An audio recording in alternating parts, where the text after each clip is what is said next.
নমস্কার বন্ধুরা, আমার ছাদ বাগানে সবাইকে স্বাগত।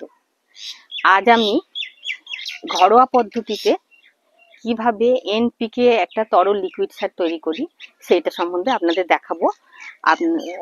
যার জন্য আমার এত সুন্দর ফল, অনেক খেয়েছি পেয়ারা, এখনো এই দেখুন পাখিতে ফেলে দিচ্ছে একদম গাছ পাকা।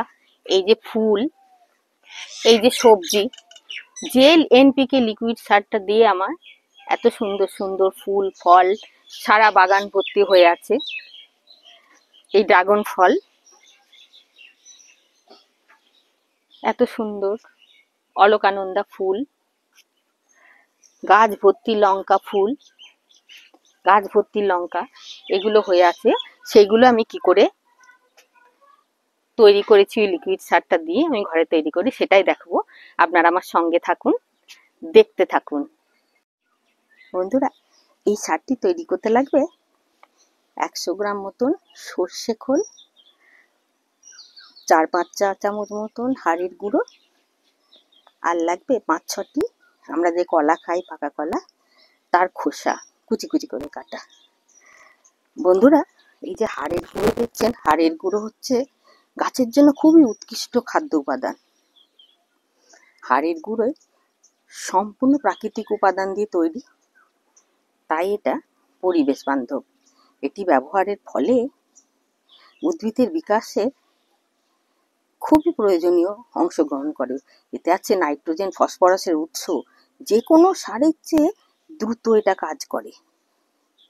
গাছের ফল ফুল ঝরে পড়া তাদের বন্ধ করে দেয়, প্রাকৃতিকভাবে অণুজীবের উন্নত করে উৎসাহিত করে এবং মাটির উর্বরা শক্তিকে বৃদ্ধি করে। তাই হাড়ের গুঁড়ো নিয়েছি 4-5 চা চামচ মতো। এবার সর্ষে খোল, সর্ষে খোলে সর্ষে ছাড়া আর অন্য কোনো উপাদান থাকে না বলে এটি সর্বজনীন এবং অক্ষতিকর সার। এটিকে মাটির সাথে মিশিয়ে এবং তরল জৈব সার হিসাবে উভয় উপায়েই আমরা ব্যবহার করতে পারি। উদ্ভিদের জন্য যে পটাশিয়াম লাগে তার ঘাটতি পূরণ করে এই সর্ষে খোল। ম্যাক্রো এবং মাইক্রো উপাদানের চাহিদা মেটায়, এতে ফুল ফল গাছের সঠিক মাত্রায় বৃদ্ধি পায়। এবার আসি কলার খোসায় কি উপকার। কলার খোসায় আছে প্রচুর পরিমাণে পটাশিয়াম, যেটা গাছকে বৃদ্ধি করতে সাহায্য করে, খুব তাড়াতাড়ি ফুল ফল আসতে সাহায্য করে গাছকে। এবার আমি যেটা করব, এখানে আমি নিয়েছি 500 গ্রাম জল, তার মধ্যে এই 5-6টি কলার খোসা জলে দিয়ে দেব। জলের মধ্যে এইভাবে আমি 500 গ্রাম জলের মধ্যে দিয়ে দিলাম। এরপরে ওই যে 100 গ্রাম মতন সর্ষে খোল আছে সেগুলো দিয়ে দিলাম এর মধ্যে। ঠিক এইভাবে আমি খোলগুলো দিয়ে দিলাম, আর দিলাম এই যে হাড়ের গুঁড়োগুলো এর মধ্যে দিয়ে দিলাম। তারপরে চামচ দিয়ে ভালো করে এটাকে ভিজতে দিতে হবে 4-5 দিন। 4-5 দিন এটা ভিজবে।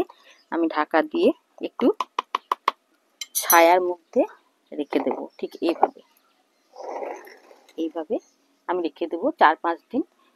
এটা হাত দেবো না, আমি এই চামচ দিয়ে মাঝে মাঝে এটাকে গুলিয়ে দেব। 4-5 দিন এইভাবে থাক, তারপরে আবার আসছি আমি। বন্ধুরা, 5 দিন পরে আমি ঢাকাটা খুললাম। ঠিক পচে এরকম হয়েছে, একটু দুর্গন্ধ বেরোচ্ছে, কিন্তু এটা উৎকৃষ্ট তরল সার, এনপিকে তরল সার ঘরোয়াভাবে তৈরি হয়ে গেছে। এখন আমি এটা কি করব, যেহেতু কলার খোসা আছে তারপরে হাড়ের গুঁড়ো আছে, সেই জন্য একটা ছাঁকনি নেব, আর অপর একটি পাত্র নেব। এই পাত্রটি নিয়েছি এবং ওর উপরে একটা ছাঁকনি নিয়েছি। তারপর ছেঁকে নেব, এইভাবে ছেঁকে নেব।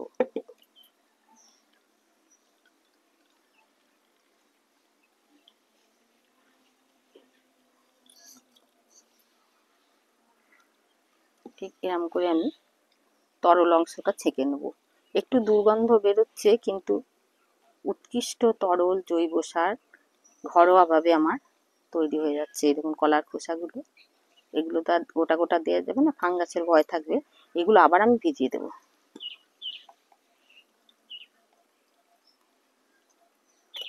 কারণ আবার তৈরি করতে দিতে হবে, কারণ এতগুলো গাছ আমার ছাদ বাগানে 465টা টব আছে, এতগুলো গাছে তো এইটুকু সার হবে না, সেই জন্য আবার 4-5 দিনের জন্য আমি ভিজিয়ে দেবো।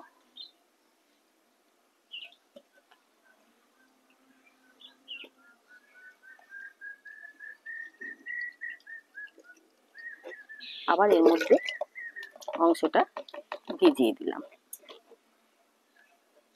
এর মধ্যে আমি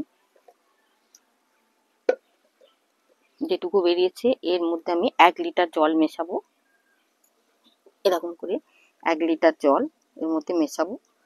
মেশানোর পর তারপরে আমি এইসব ফুল গাছ, ফল গাছ, সবজি গাছ প্রত্যেকটা গোড়ায় গোড়ায় আমি দিয়ে দেব। কিন্তু বৃষ্টি হলেই সারটা দেওয়া যাবে না। বৃষ্টি যখন শেষ হয়ে রোদ্দুর উঠবে তখন আমি তার গোড়াগুলো খসে দিয়ে, প্রত্যেকটা গাছের গোড়া খসে দিয়ে এই সার প্রয়োগ করব। 7 দিনের মধ্যে আমি উন্নতি দেখতে পারবো, অথচ কোনো গাছের ক্ষতি হবে না। বন্ধুরা, যদি আমার এই ভিডিওটা ভালো লাগে তাহলে লাইক, কমেন্ট, শেয়ার এবং চ্যানেলটাকে সাবস্ক্রাইব করে দেবেন। এবং আমার সঙ্গে এতক্ষণ থাকার জন্য অনেক ধন্যবাদ।